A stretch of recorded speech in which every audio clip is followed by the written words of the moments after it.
Welcome to Everyday English with Annie. So, for over a century, British cyclists were like the absolute laughingstock of Europe. Oh, completely. Yeah, bike manufacturers actually refused to sell them gear. They thought it would ruin their brand if the Brits were, seen riding their Which bikes. is just wild to think about today. Right. But then, in a span of just 5 years, this team went from being complete losers to winning 60% of the Olympic gold medals available. So today, our mission has two parts. First, we are providing excellent English listening practice for you, the listener. And second, we're diving deep into the bizarrely small mathematical formula they used to do it. Yeah, it's a fascinating story. We are looking at excerpts from the blockbuster book Atomic Habits by James Clear to basically deconstruct how success is actually built. It's not about these massive overnight transformations. No, not at all. And as we unpack the mechanics behind this transformation, I'd encourage you, the listener, to pick one specific habit you want to build or break. Keep that habit right in the front of your mind and apply these concepts to your own life as we explore the underlying psychology today. Okay, let's unpack this. Let's look at Dave Brailsford. He was the performance director hired by British Cycling back in 2003, and he didn't come in and demand the riders pedal twice as fast Right. or train for 20 hours a day. Well, he didn't ask for a massive, earth-shattering shift. Instead, he introduced this concept called the aggregation of marginal gains. The aggregation of marginal gains. Exactly. The entire philosophy was to break down every conceivable component of riding a bike and then improve each one by just 1%.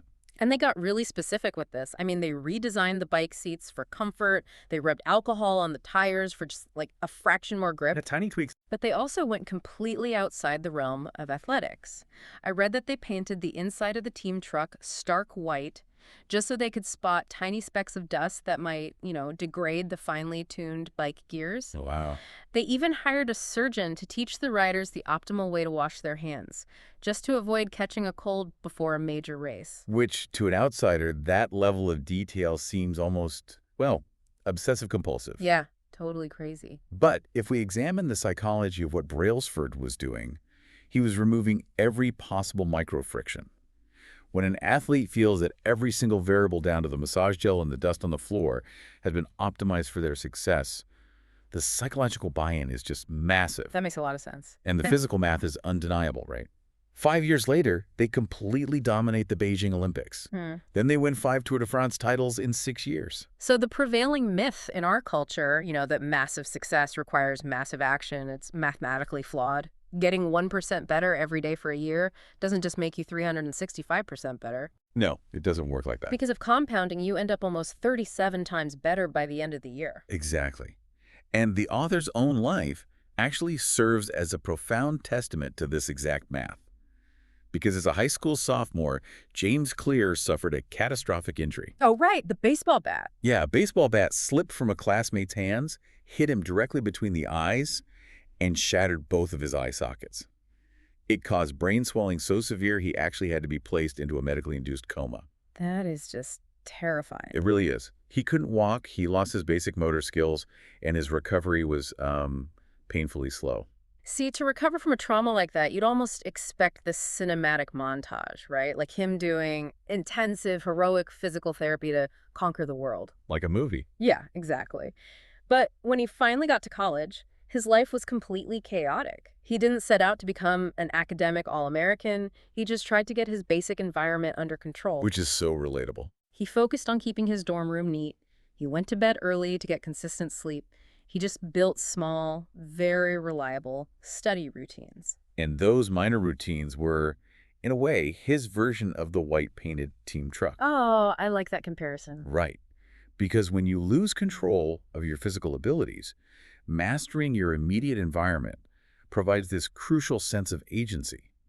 The accumulation of those 1% improvements compounded over years, and it eventually led to him being selected as the top male athlete at his university. Wow. He mastered his daily routines, which in turn, mastered his entire trajectory. It's like an airplane leaving Los Angeles, heading for New York. If the pilot adjusts the heading just 3.5 degrees south right at takeoff, you don't even feel it in the cabin. Not at all. The nose of the plane moves maybe a few feet. It feels utterly meaningless in the moment. But if you magnify that tiny shift across the entire distance of the United States, you don't land in New York. You end up in Washington, D.C., hundreds of miles away. That's a perfect analogy. A tiny habit shifts your trajectory by just a fraction of a degree. Over a decade, that mathematical divergence determines the difference between who you are and who you could be. But wait, if both the math and the real-world examples lean so heavily on tiny changes, I just don't understand why our entire culture is obsessed with massive goals. Right, the big New Year's resolutions. Exactly. We are constantly told to set audacious, giant goals if we want to be successful. If the math is so overwhelmingly in favor of small changes, why do we do that? Well, we fall victim to a psychological blind spot called survivorship bias. We look at the Olympic gold medalist or, the billionaire CEO, and we assume their massive goal is what propelled them to the top. Right. We think they just wanted it more. Exactly. But what we fail to notice is that every other Olympian in that race also had the exact same goal of winning gold. Every single candidate applying for a job wants the job. The winners and the losers share the exact same goals. I have honestly never thought about it like that. If the winner and the loser aimed for the exact same outcome, the goal itself is mathematically irrelevant to the result. It really is. The goal is just a compass bearing. It's the system of continuous small improvements that is the actual engine of progress. Okay, that makes logical sense, but it creates a brutal trap for us. Because if the 1% system is the engine, and I start doing my 1% changes, say I go to the gym for 3 days in a row, I look in the mirror and absolutely nothing has changed. Yep, the mirror lies. My brain goes into full panic mode because I'm not getting instant gratification. And that's completely natural. Human beings evolved in a return immediate environment. Return immediate. Yeah, our ancestors hunted and gathered. The effort they put in yielded immediate food. But modern society, and compounding in general, is fundamentally a game of delayed returns. Oh, okay. The text actually uses a brilliant analogy of heating an ice cube to explain this. Oh, I love this part. Right, so imagine an ice cube sitting on a table in a freezing room. It is 25 degrees. You slowly heat the room. 26, 27, 28. Nothing happens to the ice. 29, 30, 31. Still absolutely nothing. But at 32 degrees, the ice begins to melt. So when I complain that my 3 days at the gym aren't working, I am essentially yelling at an ice cube at 30 degrees. Exactly. I'm putting in the heat, but I'm furious the ice isn't melting on my schedule. But the work you put in at 26 and 29 degrees was not wasted. It was just being stored. Mm-hmm. You were building the latent potential required to unleash a major state change later on. The latent potential. Yes. Because we expect progress to be linear, we enter this deeply frustrating phase called the valley of disappointment. We feel discouraged because our efforts aren't immediately visible to the naked eye. You know, the San Antonio Spurs, the legendary NBA team, they actually have a quote hanging in their locker room from Jacob Riis that captures this perfectly. I do the stonecutter quote. Yeah. It talks about watching a stonecutter hammering away at a rock 100 times without a single crack showing. But on the 101st blow, the rock splits in two.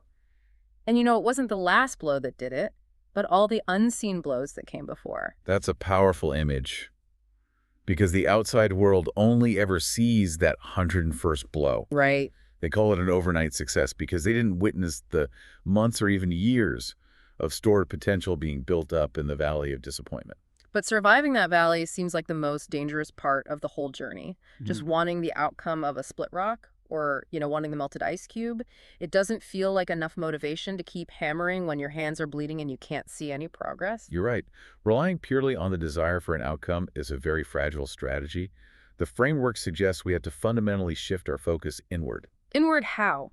Well, behavior change is structured like the layers of an onion. The outermost layer is your outcomes. Yes, so what you get, like losing weight or writing a book. Okay, outcomes. Then the middle layer is your process. That's what you do, like going to the gym or writing a page a day. But the innermost core, that is your identity. What you believe about yourself, your worldview, and your self-image. See, most of us definitely start from the outside layer. We say, I want to be skinny, so I'll follow this new diet process. But we don't address the core beliefs that got us out of shape in the first place. Exactly. Let's look at two people trying to quit smoking to see how this plays out in real life. Okay. So someone offers them a cigarette. The first person says, "No thanks, I'm trying to quit." Which sounds perfectly reasonable. It does, but it's an outcome-based response. They still fundamentally believe they're a smoker who is merely attempting to be something else. Now, the second person declines by saying, No thanks, I'm not a smoker. Wow. That is a tiny shift in vocabulary, but a massive shift in how they view themselves. Right. The first person is actively resisting their identity, but the second person is speaking from a completely new one. Because true behavior change is identity change. Mm-hmm. You might start a habit because of a sudden burst of motivation, but you will only stick with it long term if it becomes part of who you are.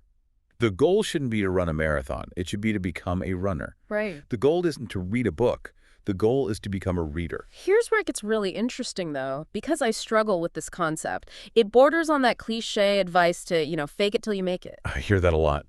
Because if I have never run a mile in my life, standing in the mirror and declaring I am a runner feels like a delusion. Am I just supposed to lie to myself until it magically becomes true? No, no. It is entirely unhelpful to lie to yourself. Yeah. Identity isn't born from blind affirmations. It's born from evidence. Evidence. Yes, your current identity, whatever it is supported by proof from your past actions. The only way to shift your identity is to gather new evidence through a two-step process. First, decide the type of person you want to be. And second, prove it to yourself with small wins. So every time I lace up my running shoes, even if I only jog for 2 minutes, I am essentially casting a vote for the identity of a runner. Yes, exactly. If I read one single page of a book, I am casting a vote for being a reader. You are accumulating undeniable physical evidence. And the beauty of this voting system is that in any election, you don't need a unanimous vote to win. Oh, that's a relief. Right. You will still cast votes for bad habits. You will occasionally eat the junk food or skip the workout. You just need a majority of votes to change the core belief. And once that belief changes, cognitive dissonance actually kicks in. What do you mean? When you truly believe you are a reader, going weeks without reading actually creates mental discomfort. You want to align with your identity. Those tiny habits teach you to trust yourself again. But constantly trying to cast these positive votes, relying purely on willpower, it seems exhausting. Like on a Tuesday night, after a terrible day at work, when it's pouring rain outside, casting a vote to go to the gym feels impossible. The mental cost is just too high. It is too high. There has to be a way to lower the cognitive friction of these choices. And this is where we encounter the law of least effort. Human beings are biologically wired to conserve energy. We will always gravitate toward the option that requires the least amount of work. Okay, so how do we use that? Imagine your motivation as a garden hose with a sharp bend in the middle.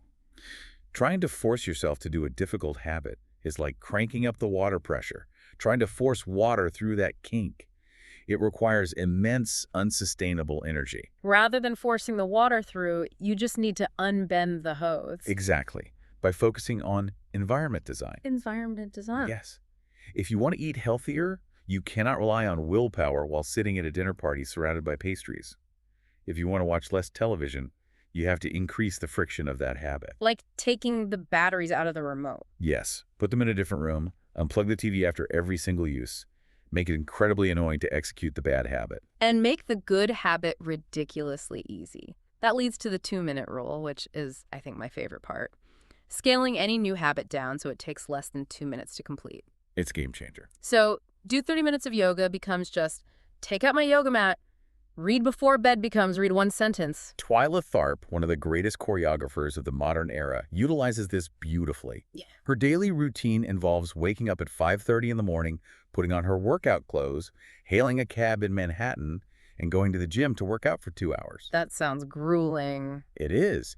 But she considers her actual habit, the ritual itself, to be simply hailing the cab. Wait, really? Just hailing the cab? Says hailing the cab. Because once she's in the cab, the brutal 2-hour workout is essentially inevitable. She made the entry point to her massive physical output as simple as raising her arm on the sidewalk. I understand the psychology of reducing friction, but taking out a yoga mat doesn't burn calories. Reading one sentence doesn't make you smart.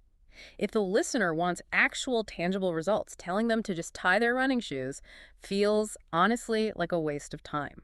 I get that. But it only feels like a waste of time if you are still trapped in outcome-based thinking. The core philosophy of the 2-minute rule is that a habit must be established before it can be improved. You have to standardize before you can optimize. Standardize before you optimize. You cannot improve a habit that does not exist. So if you can't master the fundamental skill of just showing up, you have zero hope of mastering the difficult skill later. It's a gateway behavior. Exactly.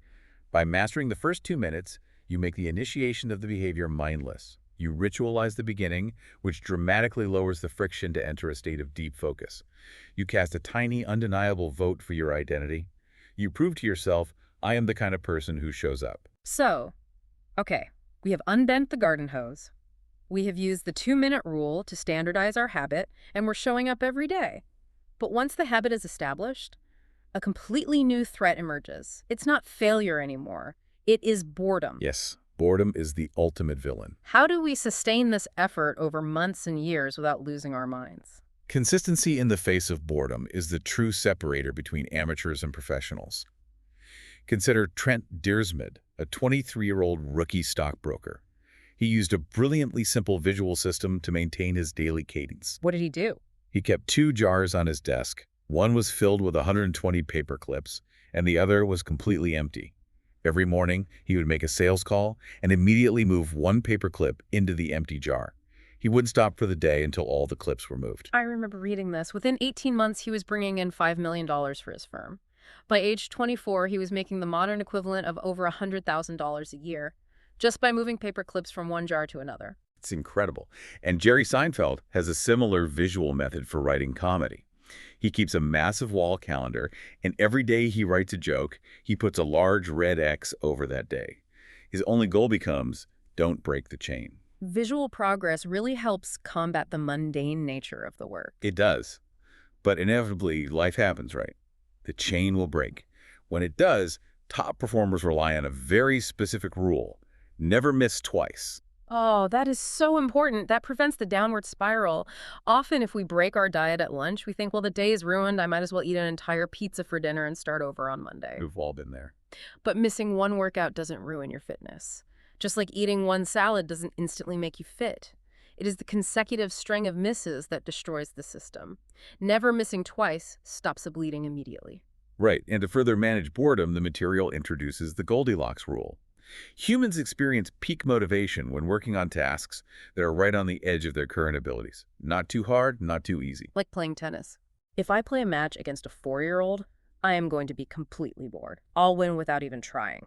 But if I step onto the court against Serena Williams, I'm going to be crushed. It is totally demotivating. Right, you just give up. The sweet spot is playing against someone who is my exact equal. I win a point, I lose a point, my focus narrows, and I'm highly engaged. That Goldilocks zone is critical for entering a state of flow. But even when you find that sweet spot, getting better still requires a staggering amount of repetition. Yeah, you still have to do the work. An elite weightlifting coach was once asked, what separates the best athletes from everyone else? He didn't point to genetics or, fiery passion. He said, at some point, it comes down to who can handle the boredom of training every day, doing the exact same lifts over and over. See, we have this highly romanticized idea that successful people wake up every morning brimming with endless motivation. But the reality is they feel the exact same fatigue and boredom as the rest of us. Oh, absolutely. Amateurs let life get in the way and only work when they feel inspired. Professionals stick to the schedule. You actually have to fall in love with boredom. You do. The ultimate formula for greatness provided in the text is habit plus deliberate practice equals mastery. You use the 2-minute rule in environment design to automate a baseline skill. Once that skill is mindless, it frees up your cognitive energy. And then what? You then take that freed up brain space and deliberately tackle the next challenge that is 4% harder, putting you right back into the Goldilocks zone. It is a continuous cycle of automating a tiny habit, then layering a slightly harder one on top of it. Bringing this all together for you, the listener, the key to becoming successful isn't a magical overnight transformation. It is the steady, relentless accumulation of marginal gains. It really is. You are the sum of your habits. If you want a different outcome in your life, you have to stop obsessing over the finish line. Build a system, lower the friction, use the 2-minute rule to master the art of showing up, and cast daily votes for the identity of the person you want to become. It is a profound framework for growth. However, I want to leave you with a slightly provocative thought drawn from the source material. Okay, lay it on us. We spent a lot of time today discussing the power of building a strong identity, learning to say, I am a disciplined professional, or I am an athlete. But the text offers a quiet warning. A warning. Yes. The tighter we cling to an identity, the harder it becomes to grow beyond it. Oh, wow. That's a heavy realization. The very walls you build to protect your new habits could eventually box you in. Exactly. If you spend a decade casting votes to become a highly disciplined, rigidly routine-driven person, what happens when a new season of life requires you to be spontaneous, relaxed, and fully present with your family? That's a huge shift. Right. At what point does the identity that made you successful become the psychological prison that prevents you from evolving into the next version of yourself? That is a fascinating question to ponder as we close out today's deep dive. Thank you for joining us. Keep practicing your English, look closely at the invisible systems running your life, and start casting those tiny votes for your future self today.